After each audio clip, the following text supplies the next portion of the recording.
You are Locked On Giants Postcast, part of Locked On Sports San Francisco on the Locked On Podcast Network.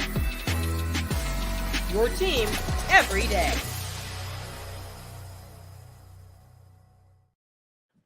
Yo, what's up, everyone, and welcome back to the Locked On Giants Postcast. I'm your host, Eric Triple E Engel, and today the Giants couldn't get it done. Their road woes continue as they drop their first game of the four-game set against the Phillies 4-3 at Citizens Bank Park. They just can't hit, plain and simple. Jorge Soler had multiple opportunities and came up short again. His at-bats are absolutely agonizing at this point in time, and Jordan Hicks had maybe his worst start of the year, although it wasn't that bad. Shaky at best on the hill today, but all of this adds up to another disappointing Giants loss. We'll break it all down, but first I want to thank all of you for watching us on the Locked On Sports San Francisco, a slight little rebrand we got going on, Locked On Sports San Francisco YouTube channel. Please hit that subscribe button if you're not already subscribed, and thanks also for listening on the Locked On Giants podcast feed. However you're getting the show, we appreciate it. And make sure to check out the Locked On Giants Daily Show for more in-depth coverage. Ben Kaspick does a great job. And today's show is sponsored by eBay Motors. From brakes to exhaust kits and beyond, eBay Motors has over 122 million parts to keep your ride or die alive. With all the parts you need at the prices you want, it's easy to bring home that big win. Keep your ride or die alive at ebaymotors.com. Eligible items only. Exclusions apply. eBay guaranteed to fit. Only available to U.S. customers. Before I go any further, I can see on the background, man. I bumped this picture. I gotta straighten it out. There we go. All right, now the background's all set. We can continue. Today, the Giants struggled, man. And I thought this was going to be a good game for the Giants. I mean, there's a lot that happened in this one. Pat Bailey got injured too. Really worried about that. But we saw how this started. I mean, Nola looked shaky for the Phillies in the top of the second. The Giants were doing some damage and taking early lead. Tyro drove in 2 runs with a double. Giants 2 base runners got on by drawing walks, and Tyro drove them in.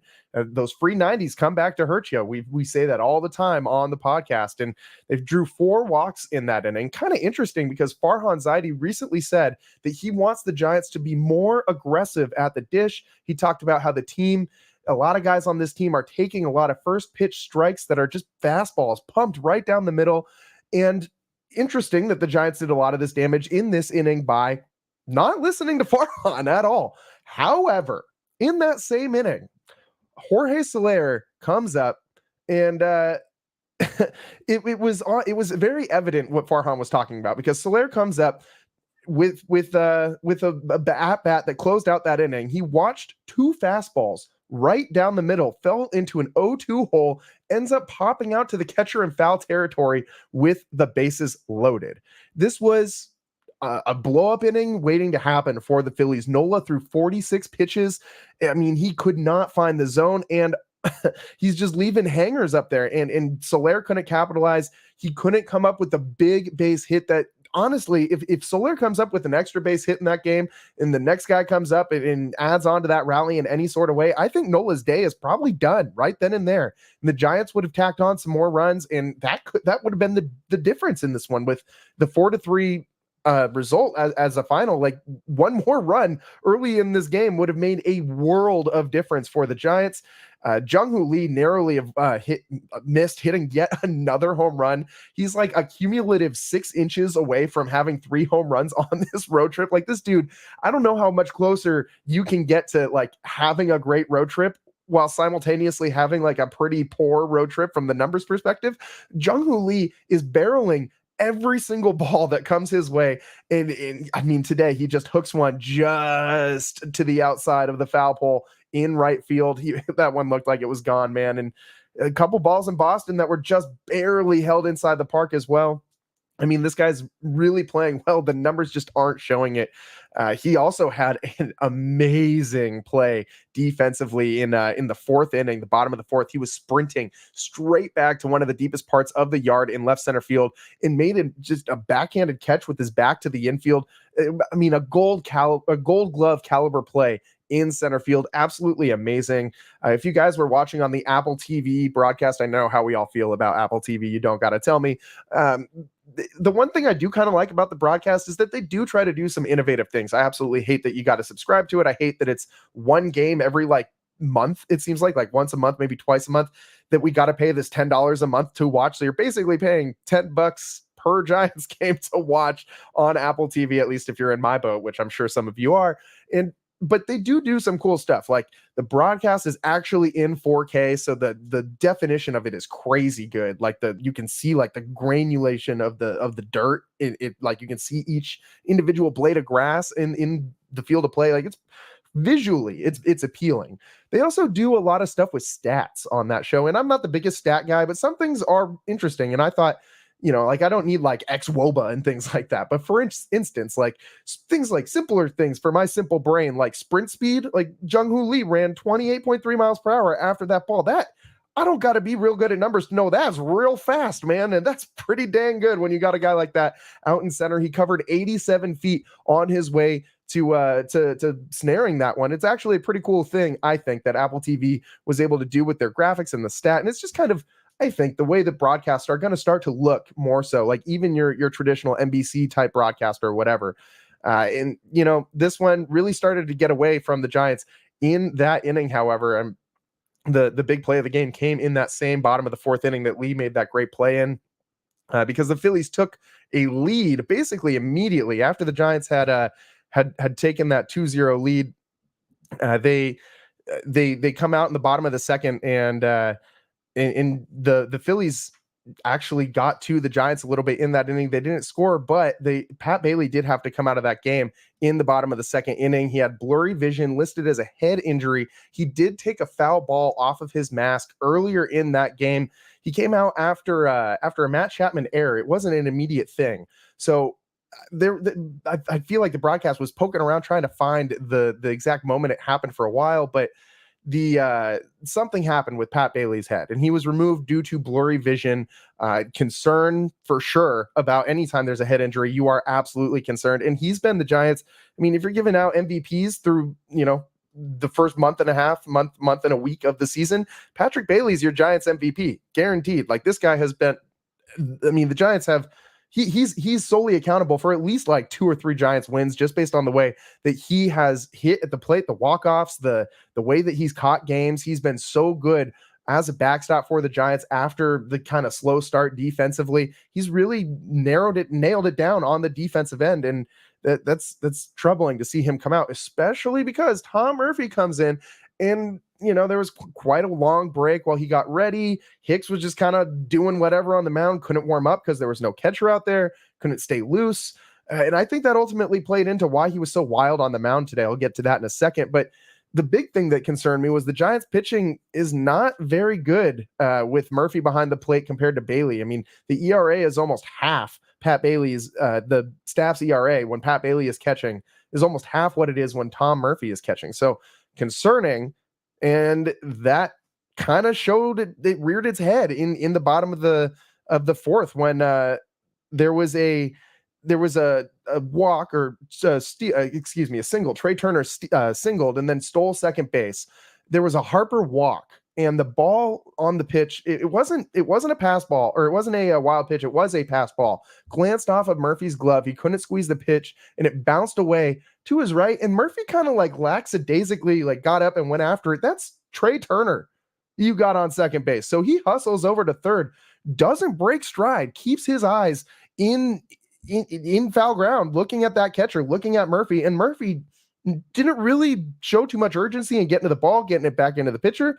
And so Turner, being one of the fastest guys in the bigs, one of the best base stealers, turns on the jets, rounds third, doesn't stop. He speeds up as he turns that corner, takes home on the pass ball. And you can't have plays like that. You just can't have plays like that. And with Pat Bailey back there, that doesn't happen.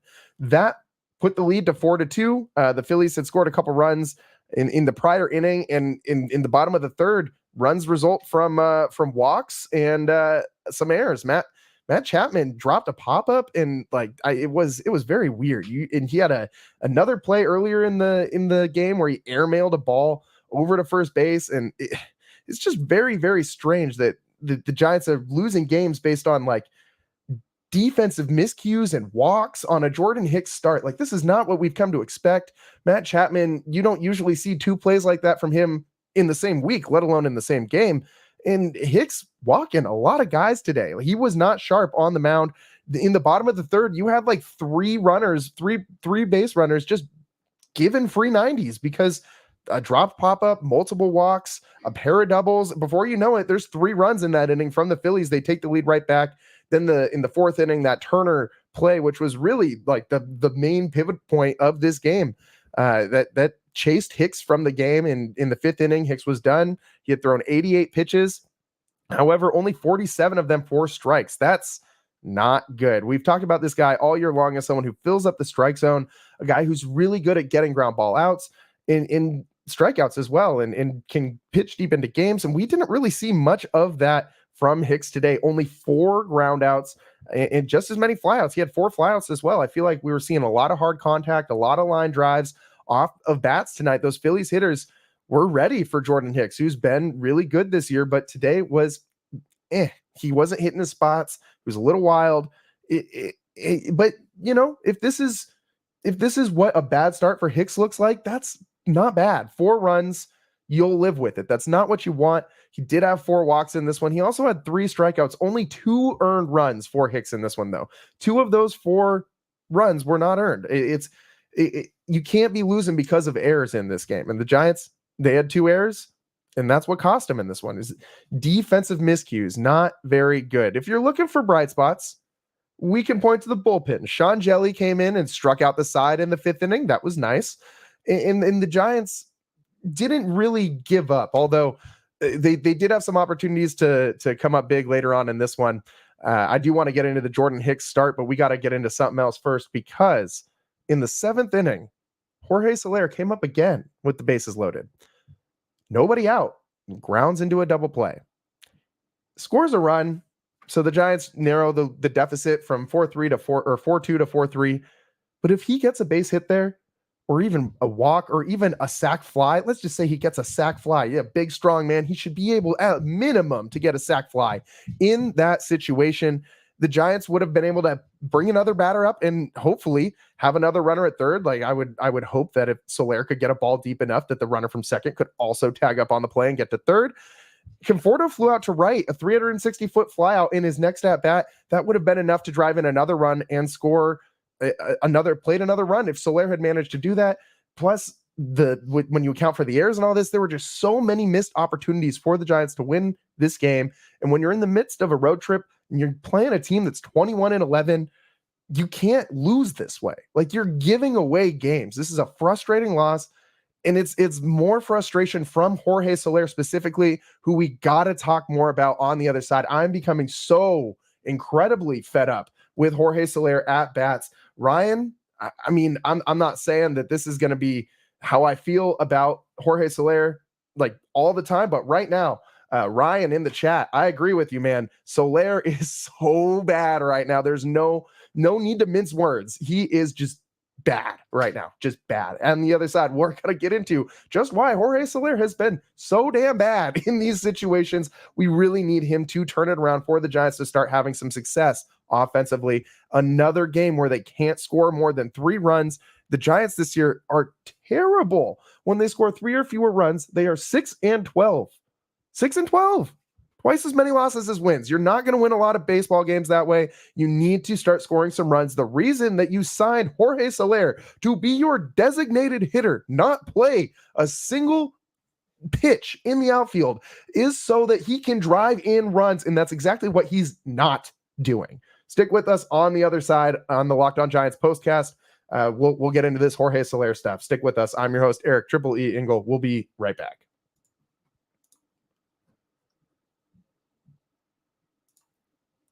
Passion, drive, and patience. The formula for winning championships is also what keeps your ride or die alive. eBay Motors has everything you need to maintain your vehicle and level it up to peak performance. Superchargers, roof racks, exhaust kits, LED headlights, and more. Whether you're into speed, power, or style, eBay Motors has got you covered. With over 122 million parts for your number one ride or die, you'll always find exactly what you're looking for.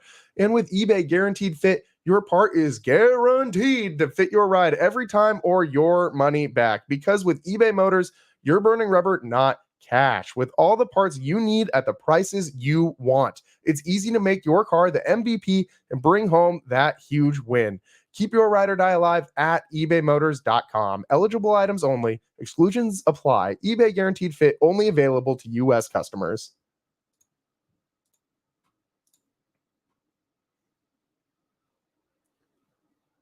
Welcome back to the Locked On Giants postcast. I am your host, Eric Triple E Engel. Today, the Giants fall 4-3 to the Phillies at Citizens Bank Park in the first game of a 4-game series. And they just didn't have enough at the plate today. And a big reason why is because Jorge Soler has been absolutely atrocious this season for the Giants. Again, today comes up twice in bases loaded situations and twice fails to come up with an impact hit. He did drive in a run, not an RBI. He grounded into a double play. It doesn't count as an RBI, but a run did score on his ground out double play, which is just so pathetic. When you go out and you sign a guy for the value at which the Giants are paying him to hit in runs, to drive in runs, that is the only thing that you're hoping from this guy. Last season, this dude had 36 bombs. Like this is OPS of 853. This is what we thought we were getting with the Jorge Soler signing. This is what the Giants thought they were getting. And this is absolutely not what he has delivered.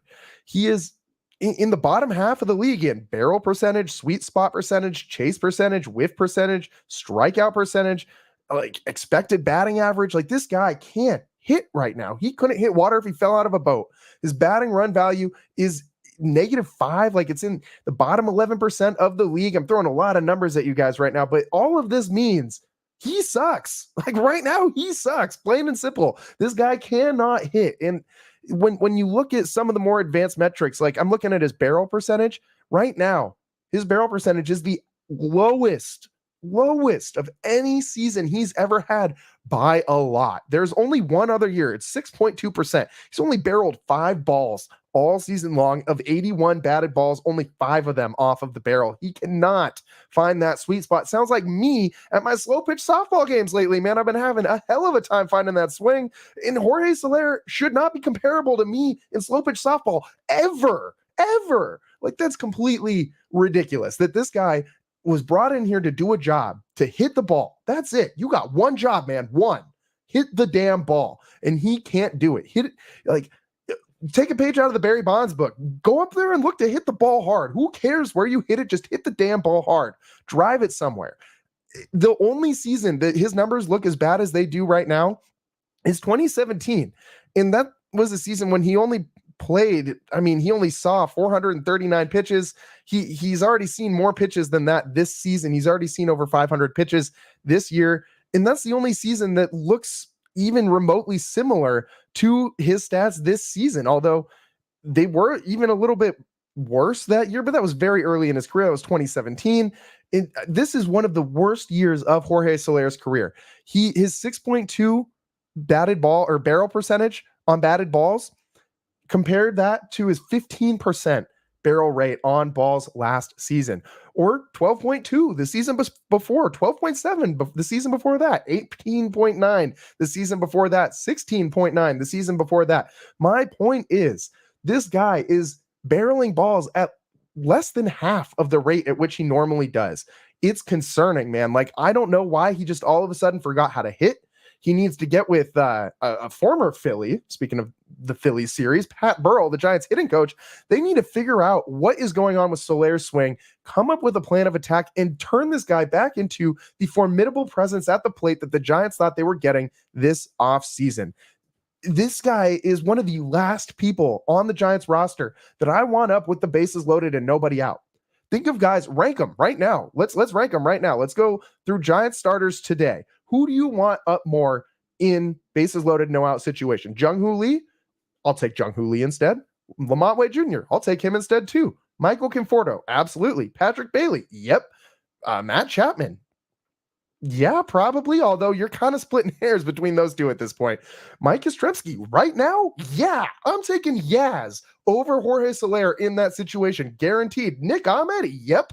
Tyro Estrada? Yep.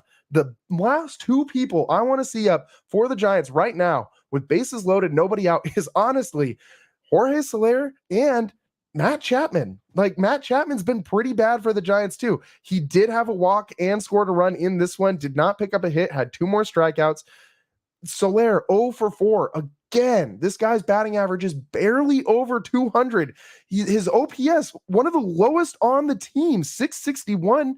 This guy cannot hit at all right now. And the Giants need to figure out something, because you can't win games against teams like the Phillies, who are now 22-11, in a ballpark like Citizens Bank, which plays to offense like crazy. I mean, you see the way the Phillies stack their lineup. Kyle Schwarber at the top. They're looking for instant offense. Everybody in this offense hits.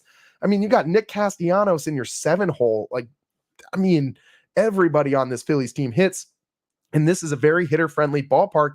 You got to score more than 3 runs. You have to. You have to if you want to win any games. The Giants have lost 3 of their first 4 on what is their longest road trip of the season. They'll continue 3 more games in Philly before heading out to Colorado to face the Rockies before they eventually get back to Oracle Park. We still got a long way to go on this road trip, folks. I mean, it's been bad. It's been bad. And I want to say it's going to get better, but this Giants offense needs to figure out a way to show up and make some contact at the dish, or it's not going to get any better at all. And like, while we're talking about Jorge Soler too, I mean, of his hits, he's only had 4 doubles. He's only had 5 home runs.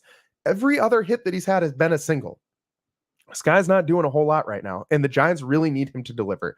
This is a power bat that they spent a lot of money on in the offseason, a prioritized free agent, a guy who was expected, or maybe not expected, but Giants fans were hoping, really hoping, this would be the guy to break that streak of no Giants hitter having a 30 home run season since Barry Bonds retired.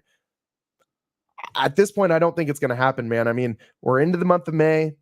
This guy's still slumping. He's still struggling. I have been telling all of you, let's be patient. Let's wait. Give him till Memorial Day. Memorial Day is coming, man. And it doesn't look like Soler is improving a whole lot. They got to figure something out. They really do. They really do. We got to talk about Jordan Hicks' day on the mound. Jordan Hicks has been one of the best starters in all of baseball, one of the best ground ball pitchers. He's been getting strikeouts, has developed a whole new, I mean, not a new pitch, but he's basically turned that splitter into a whole new pitch. I mean, compared to the way he used to use it early in his career, that splitter is becoming a go-to strikeout pitch. Lots to break down from Jordan Hicks today, who just didn't have it on the mound against a tough Phillies team, a really dangerous lineup, and still managed to limit their runs. We'll break it all down on the other side on Locked On Giants Postcast. I'm your host, Eric Triple E Engel. We will be right back.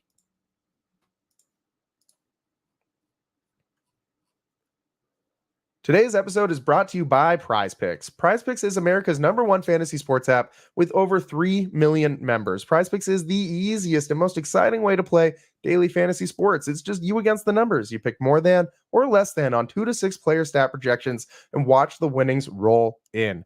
Spring training is over and baseball season is officially underway. Don't miss your chance to add your favorite players from around the diamond in your PrizePicks entries. Whether it's strikeouts, RBIs, or first inning runs, take your pick of more or less and add them to your PrizePicks entry today. PrizePicks has something for every sports fan, from baseball and basketball to League of Legends and everything in between. You can pick LeBron James, Shohei Ohtani, Connor McDavid, and Jude Bellingham all in the same entry, unless the Lakers already got eliminated from the playoffs, in which you can't take LeBron James anymore. Better go and take Nikola Jokic, as he just absolutely owns those Lakers. Anyways, download the PrizePicks app today and use code LOCKEDONMLB for a first deposit match up to $100. Again, download the PrizePicks app today and use code LOCKEDONMLB for a first deposit match up to $100. It's PrizePicks. Pick more, pick less. It's that easy.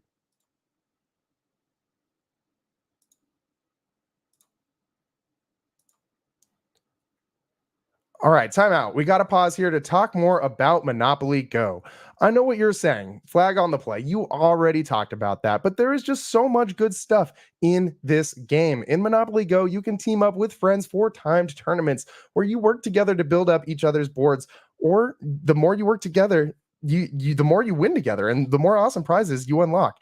There's so much to get. Unique stickers you can trade with friends to complete albums 4 big prizes, cool new playing pieces to travel the boards with, hilarious emojis for taunting friends when you smash their buildings or heist their vaults. Plus, Monopoly Go feels new and exciting every day with constantly changing tournaments and challenges. A ton include their own unique mini games like digging for treasure or a robot pachinko machine. And there's even always new timed events that always help you win big, like massive multipliers for everything or rent frenzies. There's always something fun to discover in Monopoly Go, so get off the bench and go download it now for free on Google Play or the App Store. Game on.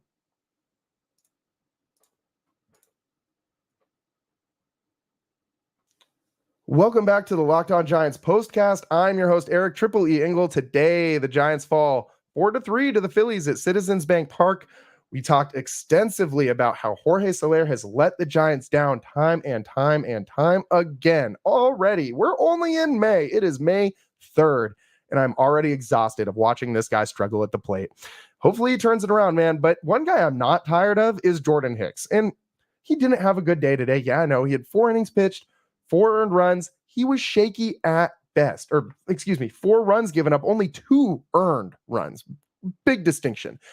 This guy did everything he could to limit all of this chaos around him. This is a guy who came in, had a very, very disjointed start. I mean, that Nola inning took so long, 46 pitches, and Jordan Hicks is just sitting on the bench in the dugout, waiting and waiting and waiting after throwing 1 inning, comes back out, is out there after, 30 plus minutes sitting on the bench, and then Pat Bailey gets hurt. Now you got a new catcher back there, a guy who Jordan Hicks hasn't been throwing to this season, a guy who is not a very good defensive catcher. I mean, especially compared to Pat Bailey, who is a plus defensive catcher, one of the best catchers in the league on the defensive side of the ball. I mean, he's framing pitches. He's stopping balls left and right. He's got a pretty good pop time, throws runners out at a high rate. Like, this guy is one of the best defensive catchers. It is not the same when you put in a Tom Murphy back there versus Patrick Bailey. It's the most important defensive position in baseball and often the most overlooked. Catcher is the most important defensive position in baseball because it affects every single pitch. Whether or not you realize it as a fan, what is happening, the catcher impacts the game. I mean, on not more than the pitcher, but more than any other defensive player out there. I mean, and to lose a guy who is, Pat Bailey's not just really good at catcher. Like, aside from Matt Chapman, he's probably the best Giants defender, or maybe Nick Ahmed, but he is in that class. Like, before it's all said and done, at the end of Pat Bailey's career, we're going to be talking about him as a multi-time Gold Glove winner, hopefully a Platinum Glove winner at some point, just like Matt Chapman is at third base. Pat Bailey could be that guy behind the dish for the Giants, and to lose that is tough when you have the multiple errors from, I mean, I don't know if that pop-up was ruled an error, but the pop-up that Chapman should have made the play on, which was a tough play. I'm not trying to undersell that at all. Like, that, he's going back into no man's land, looking over his shoulder. He's stabbed at it and it just glanced off his glove. It's a tough play, but I think it's one that we kind of expect Matt Chapman to make just because he's Matt Chapman. Like, if Pablo Sandoval's at third base, he's not making that play. But if it's Matt Chapman, we're expecting him to make that play, right? And then obviously the ground ball that he just airmailed the throw onto first base, that never happens. I was going to say rarely, but never happens. And, Jordan Hicks persevered through all of this stuff, all of these starts and stops. And when Pat Bailey got hurt, he was just standing there out on the mound for like 5-10 minutes while Murphy got his stuff on and got out there and got ready. And Hicks didn't have a guy to like toss the ball around with and stay loose. Like, it's his catcher that's coming out of the game. He doesn't have another guy back there to just throw in some pitches, like get a couple of fastballs in on. Like, that doesn't work. You can't have that. So again, today, rocky start for Hicks, 88 pitches, only 47 strikes. It wasn't his best outing. It might have been his worst. I was going to say, but it wasn't his worst. This might have been actually his worst outing as a San Francisco Giant. And if that's as bad as it gets, man, I'll take it. I'll live with that. Jordan Hicks still gave the Giants a shot to win, despite all of this weird funkiness in the beginning of the game, the starts and stops, the changing of your battery mate. I mean, the errors. He had a lot to overcome, and he did for the most part. He also did all this despite not having his best stuff on the mound. And I got to imagine, I never played pitcher, even in like Little League. I think I pitched like maybe 2 innings in my entire life. I'm not a pitcher, but I got to imagine when you're up on that mound and you don't have your best stuff that day and all of this stuff keeps piling up behind you, it's going to make you sweat a little bit. And Jordan Hicks showed cojones of steel out there on the hill today, persevering through it and giving the Giants a shot to win. The Giants have now lost all four of Jordan Hicks's last starts, which is frustrating because he's been so good on the mound and he's been, one of the best ground ball pitchers in baseball, one of the lowest ERAs in all of baseball. Doesn't matter. Giants still lose 4-3. You got to score more than 3 runs if you want to win some games, especially against a team like the Phillies. A good team, 22-11. Honestly, Phillies might be my early World Series pick. I've been kind of hesitant to say this, but last year, my early World Series pick was the Texas Rangers, and look how that turned out. So I'm just going to say, I'm going to throw it out. Phillies are my early World Series pick right now. I mean, this team's pitching, their hitting from top to bottom is so good. And I just like the way that they play. Their fan base is passionate. I like the Phillies this year, man. They're going to be a tough out. Anyways, tough day for the Giants. 4-3 loss at Citizens Bank Park. You got 3 more games there, man. Hopefully they can win some games on this road trip because so far the wins have been hard to come by. Lost 3 of their last 4 games on the road as this road trip started in Boston. Tough outings there. Tough outings here in Philly. It's not going to get any easier. This Phillies pitching staff is one of the best in all of baseball. Got a lot of good arms down there. Ranger Suarez, Zach Wheeler have both been pitching pretty well. We'll see if the Giants can pull out. I mean, even 1 win in this series sounds tough. I'm just being honest, man. The Giants might get swept in this series. They really might. We might be talking about the Giants being 15-21 by the end of their time in Philly. Let's hope that's not the case. Join us next time on the Locked On Giants postcast as we come to you live after their game tomorrow. We'll come to you live every single post game on the Locked On Giants postcast on Locked On Sports San Francisco, not Locked On Sports Bay Area, but Locked On Sports San Francisco. That's all the time we got for you guys today. Thanks for joining. I'm your host, Eric Triple E Engel, and we'll see you next time. Peace.